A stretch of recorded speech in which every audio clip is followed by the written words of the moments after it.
ਦੋਸਤੋ can Punjab media ਤੇ ਤੁਹਾਡਾ ਸਵਾਗਤ ਹੈ। ਸਤਿ ਸ੍ਰੀ ਅਕਾਲ। ਉਮੀਦ ਆ ਤੁਸੀਂ ਸਾਰੇ ਠੀਕ ਠਾਕ ਹੋਵੋਗੇ। ਇੱਕ ਖਾਸ ਅਪਡੇਟ ਲੈ ਕੇ ਤੁਹਾਡੇ ਨਾਲ ਅਸੀਂ ਹਾਜ਼ਰ ਹੋਏ ਹਾਂ ਕਿ ਕੈਨੇਡਾ ਗਵਰਨਮੈਂਟ ਵੱਲੋਂ ਅੱਜ ਇੱਕ ਅਹਿਮ ਐਲਾਨ ਕੀਤਾ ਗਿਆ ਹੈ। ਅੱਜ ਸ਼ਾਮ 30 ਦਸੰਬਰ ਨੂੰ ਕੈਨੇਡਾ ਦੇ ਪ੍ਰਧਾਨ ਮੰਤਰੀ ਅਤੇ ਕੈਨੇਡਾ ਦੇ ਫੈਡਰਲ ਰੈਵਨਿਊ ਮਿਨਿਸਟਰ ਵੱਲੋਂ ਬਕਾਇਦਾ ਜੋ ਕੋਵਿਡ ਦਾ ਹੁਣ ਨਵਾਂ ਇੱਕ ਵਾਰ ਸਿਚੁਏਸ਼ਨ ਪੈਦਾ ਹੋਈ ਆ ਓਮਿਕਰੋਨ ਕਰਕੇ, ਉਹਦੇ ਕਰਕੇ ਜੋ ਪ੍ਰਭਾਵਿਤ ਲੋਕ ਹੈਗੇ ਆ ਉਹਨਾਂ ਲਈ ਕੁਝ ਨਵੇਂ ਬੈਨੀਫਿਟ ਐਲਾਨ ਕੀਤੇ ਗਏ ਉਹ ਤੁਹਾਡੇ ਨਾਲ ਸਾਂਝੇ ਕਰਾਂਗੇ। ਤੁਸੀਂ ਜ਼ਰੂਰ ਧਿਆਨ ਨਾਲ ਸੁਣਨਾ ਅਤੇ ਜਿਹੜੇ ਐਲੀਜੀਬਲ ਹੈਗੇ ਆ ਉਹ ਜ਼ਰੂਰ ਅਪਲਾਈ ਕਰਨ। ਤੇ ਇਹ ਗੱਲ ਜ਼ਰੂਰ ਧਿਆਨ ਰੱਖਣਾ ਕਿ ਜਿੰਨੇ ਬੈਨੀਫਿਟ ਗਵਰਨਮੈਂਟ ਵੱਲੋਂ ਅੱਜ ਐਲਾਨ ਕੀਤੇ ਗਏ ਆ ਇਹ ਐਲੀਜੀਬਲ ਲੋਕਾਂ ਲਈ ਹੈਗੇ ਆ। ਪਹਿਲਾਂ ਮੇਕ ਸ਼ੋਰ ਹੋਣਾ ਬਣਦਾ ਹੈਗਾ ਕਿ ਆਪਾਂ ਇਸ ਗੱਲ ਲਈ ਐਲੀਜੀਬਲ ਹੈਗੇ ਆ ਜਾਂ ਨਹੀਂ, ਉਹ ਵੀ ਤੁਹਾਨੂੰ ਸਾਰੇ ਦੱਸਾਂਗੇ ਕਿ ਕਿਹੜੇ ਬੈਨੀਫਿਟ ਜਿਹੜੇ ਆ ਉਹ ਗਵਰਨਮੈਂਟ ਵੱਲੋਂ ਜਿਹੜੇ ਆ ਐਲਾਨੇ ਗਏ ਹੈਗੇ ਆ, ਉਹਦੇ ਲਈ ਐਲੀਜੀਬਿਲਟੀ ਕੀ ਹੈਗੀ ਆ ਤੇ ਅਸੀਂ ਕਿਸ ਤਰ੍ਹਾਂ ਅਪਲਾਈ ਕਰ ਸਕਦੇ ਹਾਂ।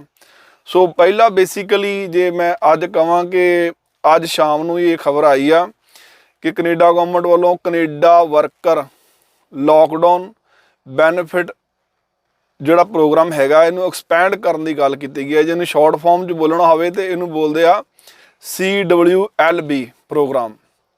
ਸੋ ਇੱਕ ਓਮਿਕਰੋਨ ਜਿਹੜਾ ਨਵਾਂ ਵੇਰੀਐਂਟ ਪੈਦਾ ਹੋਇਆ ਸੀ, ਕਾਫੀ ਵੱਡੀ ਪੱਧਰ 'ਤੇ ਕੈਨੇਡਾ ਭਰ ਦੇ ਵਿੱਚ ਜਿਹੜੇ ਕੋਵਿਡ ਦੇ ਕੇਸ ਆ ਰਹੇ ਆ, ਸਿਚੁਏਸ਼ਨ ਵਾਰਸ ਹੋਈ ਆ ਰਹੀ ਆ। ਹੁਣ ਬਹੁਤ ਸਾਰੇ ਜਿਹੜੇ ਪ੍ਰੋਵਿੰਸ ਹੈਗੇ ਕੈਨੇਡਾ ਦੇ ਉਹਨਾਂ ਵੱਲੋਂ ਜਿਹੜਾ ਲੋਕਡਾਊਨ ਲਗਾਇਆ ਗਿਆ, ਜਿਹਦੇ ਕਰਕੇ ਬਿਜ਼ਨਸ ਜਿਹੜੇ ਆ ਉਹ ਬੰਦ ਹੋਏ ਆ। ਬਹੁਤ ਸਾਰੇ ਥਾਵਾਂ ਦੇ ਉੱਪਰ ਕਰਫਿਊ ਲਾਉਣ ਦੀ ਜਿਹੜੀ ਆ ਹੁਣ ਪੋਜੀਸ਼ਨ ਜਿਹੜੀ ਪਹੁੰਚ ਚੁੱਕੀ ਆ ਅਤੇ ਕੈਪੈਸਿਟੀ ਜਿਹੜੀ ਆ ਬਹੁਤ ਸਾਰੀਆਂ ਜਿਹੜੀਆਂ ਪ੍ਰੋਵਿੰਸ ਹੈਗੇ ਆ ਉਹਨਾਂ ਦੀ ਗੌਰਮੈਂਟ ਵੱਲੋਂ ਕੈਪੈਸਿਟੀ ਜਿਹੜੀ ਆ ਰਿਡਿਊਸ ਕੀਤੀ ਗਈ ਆ 50% ਤੱਕ। ਸੋ ਜ਼ਾਹਰ ਹੈ ਕਿ ਬਹੁਤ ਸਾਰੇ ਬਿਜ਼ਨਸ ਜਿਹੜੇ ਆ ਉਹ ਪ੍ਰਭਾਵਿਤ ਹੋਏ ਆ। ਕੈਨੇਡਾ ਗੌਰਮੈਂਟ ਵੱਲੋਂ 22 ਦਸੰਬਰ ਨੂੰ ਇੱਕ ਅਨਾਊਂਸਮੈਂਟ ਕੀਤੀ ਗਈ ਸੀ ਕਿ ਉਹਨਾਂ ਵੱਲੋਂ ਬਕਾਇਦਾ CWLB ਜਿਹੜਾ ਪ੍ਰੋਗਰਾਮ ਹੈਗਾ ਉਹਨੂੰ ਉਹਦੀ ਜਿਹੜੀ ਐਲੀਜੀਬਿਲਟੀ ਐਕਸਪੈਂਡ ਕੀਤੀ ਜਾ ਰਹੀ ਹੈ ਤਾਂ ਜੋ ਵੱਧ ਤੋਂ ਵੱਧ ਇਹਦਾ ਲੋਕ ਫਾਇਦਾ ਲੈ ਸਕਣ ਜਿਨ੍ਹਾਂ ਨੂੰ ਲੋੜ ਹੈ। ਸੋ ਅੱਜ ਬਕਾਇਦਾ ਇਸ ਦਾ ਜਿਹੜਾ ਹੈਗਾ ਆ ਸ਼ੁਰੂਆਤ ਕਰ ਦਿੱਤੀ ਗਈ ਆ। ਅੱਜ ਤੋਂ ਹੀ ਜਿਹੜੇ ਲੋਕ ਆ ਇਸ ਦੇ ਲਈ ਐਲੀਜੀਬਲ ਲੋਕ ਹੈਗੇ ਆ ਯੋਗ, ਉਹ ਅਪਲਾਈ ਕਰ ਸਕਦੇ ਆ।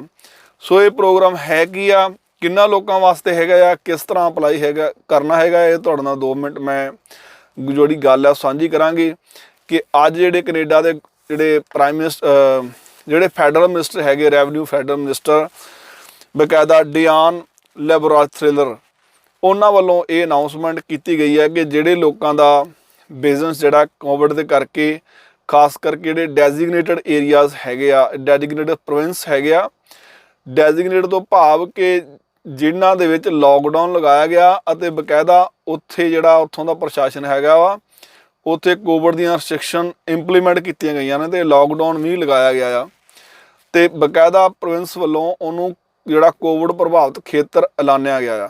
ਸੋ ਇਹਦਾ ਮਤਲਬ ਹੈਗਾ ਕਿ ਇਹ ਡੈਜ਼ਿਗਨੇਟਡ ਏਰੀਆ ਹੈਗੇ ਆ ਜਿੱਥੇ ਬਕਾਇਦਾ ਕੈਨੇਡਾ ਗੌਰਮੈਂਟ ਵੱਲੋਂ ਜਾਂ ਜਿਹੜੀਆਂ ਪ੍ਰੋਵਿੰਸ ਗੌਰਮੈਂਟ ਹੈਗੀਆਂ ਉਹਨਾਂ ਵੱਲੋਂ ਇਹ ਗੱਲ ਡਿਕਲੇਅਰ ਕੀਤੀ ਗਈ ਕਿ ਇਹ ਖੇਤਰ ਜਿਹੜੇ ਹੈਗੇ ਆ ਕੋਵਿਡ ਤੋਂ ਪ੍ਰਭਾਵਿਤ ਹੈਗੇ ਆ, ਉਹਨਾਂ ਦੇ ਵਿੱਚ ਲੋਕਡਾਊਨ ਵੀ ਲਗਾਇਆ ਗਿਆ ਹੈਗਾ ਆ। ਅਤੇ ਇਹਦੇ ਨਾਲ ਹੀ ਜਿਹੜੇ ਬਿਜ਼ਨਸ ਹੈਗੇ ਆ ਉੱਥੇ ਕੈਪੈਸਿਟੀ 50% ਤੱਕ ਰਿਡਿਊਸ ਕੀਤੀ ਗਈ ਆ। ਉਸ ਏਰੀਏ ਵਿੱਚ ਰਹਿਣ ਵਾਲੇ ਲੋਕ ਜਿਨ੍ਹਾਂ ਦੀਆਂ ਜਾਂ ਤਾਂ ਇਹ ਲੋਕਡਾਊਨ ਲੱਗਣ ਕਰਕੇ ਜੋਬ ਚਲੇ ਗਈ ਹੈਗੀ ਆ ਜਾਂ ਫਿਰ 50% ਤੱਕ ਉਹਨਾਂ ਦੀ ਇਨਕਮ ਇਸ ਲੋਕਡਾਊਨ ਕਰਕੇ ਰਿਡਿਊਸ ਹੋ ਗਈ ਆ। ਉਹ ਇਨਕਮ ਪਿਛਲੇ ਸਾਲ ਦੇ ਮੁਕਾਬਲੇ 2020 ਦੀ ਇਨਕਮ ਦੇ ਮੁਕਾਬਲੇ ਜੇ ਉਹਨਾਂ ਦੀ ਜਿਹੜਾ ਇਨਕਮ ਹੈਗੀ ਆ ਉਹ ਘਟ ਗਈ ਹੈਗੀ ਆ 50% ਤੱਕ, ਉਹ ਇਸ ਬੈਨੀਫਿਟ ਲਈ ਅਪਲਾਈ ਕਰ ਸਕਦੇ ਆ। $300 ਪਰ ਵੀਕ ਉਹਨਾਂ ਨੂੰ ਇਹ ਦਿੱਤਾ ਜਾ ਸਕਦਾ ਹੈਗਾ। ਸੋ ਬਕਾਇਦਾ 19 ਦਸੰਬਰ ਤੋਂ ਲੈ ਕੇ 22 ਫਰਵਰੀ ਤੱਕ 2022 ਤੱਕ ਇਹ ਪੀਰੀਅਡ ਹੈਗਾ ਆ ਫਿਲਹਾਲ ਅਪਲਾਈ ਕਰਨ ਦਾ। ਇਹਦੇ ਵਿੱਚ ਤੁਸੀਂ ਇਸ ਗੱਲ ਲਈ ਅਪਲਾਈ ਕਰਨਾ ਹੈਗਾ ਕਿ ਜੇ ਤੁਸੀਂ ਐਲੀਜੀਬਲ ਹੈਗੇ ਹੋ ਤਾਂ ਤੁਸੀਂ ਇਹਦੇ ਲਈ ਅਪਲਾਈ ਕਰ ਸਕਦੇ ਹੋ। ਹੁਣ ਮੈਂ ਇਹ ਦੱਸਾਂਗਾ ਕਿ ਜਿਹੜੇ ਪ੍ਰੋਵਿੰਸ ਹੈਗੇ ਆ ਉਹ ਕਿਹੜੇ ਹੈਗੇ ਆ ਫਿਲਹਾਲ ਜਿਹਨੂੰ ਇਹਦੇ ਵਿੱਚ ਡੈਜ਼ਿਗਨੇਟਡ ਲਿਸਟ ਵਿੱਚ ਰੱਖਿਆ ਗਿਆ ਹੈਗਾ।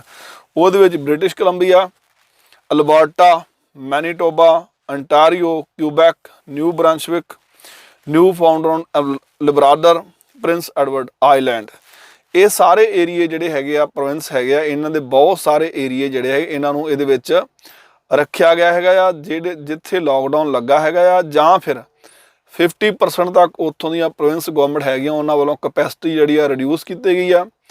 ਉਹਦੇ ਲਈ ਉੱਥੋਂ ਦੇ ਰਹਿਣ ਵਾਲੇ ਲੋਕ ਜੇ ਉਹਨਾਂ ਦੀ 50% ਤੱਕ ਜਿਹੜੀ ਆ ਇਨਕਮ ਰਿਡਿਊਸ ਹੈਗੀ ਆ ਤੇ ਉਹ ਇਹਦੇ ਲਈ ਅਪਲਾਈ ਕਰ ਸਕਦੇ ਆ।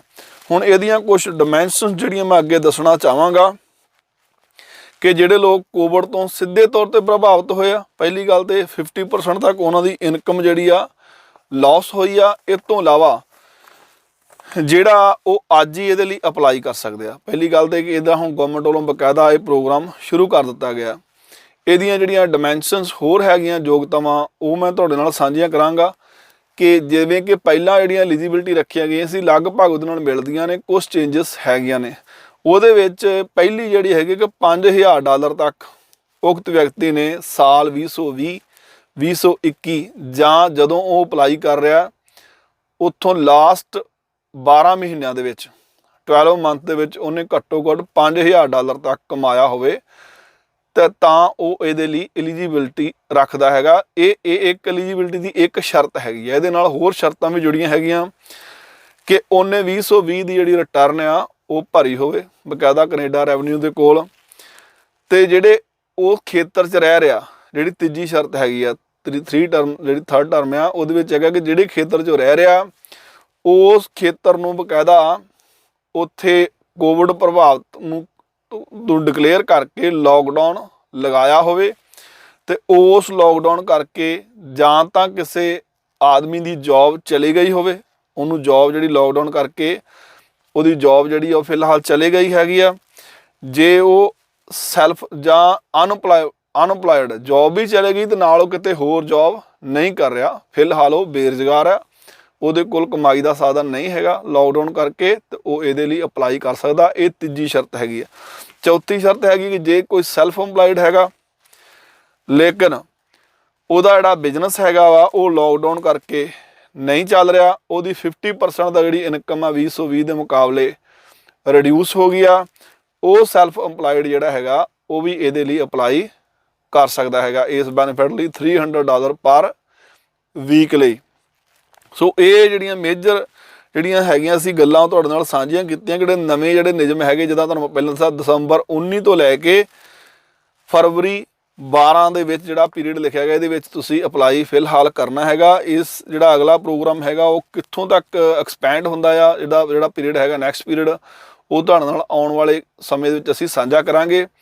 ਫਿਲਹਾਲ ਜਿਹੜੀਆਂ ਅਸੀਂ ਤੁਹਾਨੂੰ ਸ਼ਰਤਾਂ ਦੱਸੀਆਂ ਤੁਸੀਂ ਉਹਨਾਂ ਨੂੰ ਬਹੁਤ ਧਿਆਨ ਨਾਲ ਪੜ੍ਹਨਾ ਹੈਗਾ। ਜਦੋਂ ਤੁਸੀਂ ਇਹਨਾਂ ਦੀ ਵੈਬਸਾਈਟ 'ਤੇ ਜਾਓਗੇ ਬਕਾਇਦਾ ਅਸੀਂ ਵੈਬਸਾਈਟ ਵੀ ਤੁਹਾਡੇ ਨਾਲ ਸਾਂਝੀ ਕਰਾਂਗੇ ਕਮੈਂਟ ਬਾਕਸ ਦੇ ਵਿੱਚ, ਉੱਥੇ ਜਾ ਕੇ ਤੁਸੀਂ ਇੱਕ ਗੱਲ ਦਾ ਧਿਆਨ ਜ਼ਰੂਰ ਰੱਖਣਾ ਕਿ ਪਹਿਲਾਂ ਜਿਹੜੀਆਂ ਕੰਡੀਸ਼ਨਾਂ ਵਾ ਉਹ ਪੜ੍ਹ ਲੈਣੀਆਂ ਹੈਗੀਆਂ ਨੇ, ਫਿਰ ਅਪਲਾਈ ਕਰਨਾ ਹੈਗਾ ਜੇ ਤੁਸੀਂ ਐਲੀਜੀਬਲ ਹੈਗੇ ਤਾਂ। ਦੂਜੀ ਗੱਲ ਹੈਗੀ ਆ ਕਿ ਤੁਸੀਂ ਆਪਣੇ ਆਪ ਨੂੰ ਸੁਰੱਖਿਅਤ ਰੱਖੋ। ਗਵਰਨਮੈਂਟ ਵੱਲੋਂ ਹੁਣ ਬਹੁਤ ਸਾਰੇ ਖੇਤਰਾਂ ਦੇ ਵਿੱਚ ਬੂਸਟਰ ਡੋਜ਼ ਜਿਹੜੀ ਆ ਉਹ ਦਿੱਤੀ ਜਾ ਰਹੀ ਹੈਗੀ ਆ। ਬੱਚਿਆਂ ਲਈ ਜਿਹੜੇ 5 ਤੋਂ 11 ਸਾਲ ਦੇ ਬੱਚੇ ਹੈਗੇ ਉਹਨਾਂ ਨੂੰ ਵੀ ਡੋਜ਼ ਬਕਾਇਦਾ ਦਿੱਤੀ ਜਾ ਰਹੀ ਆ।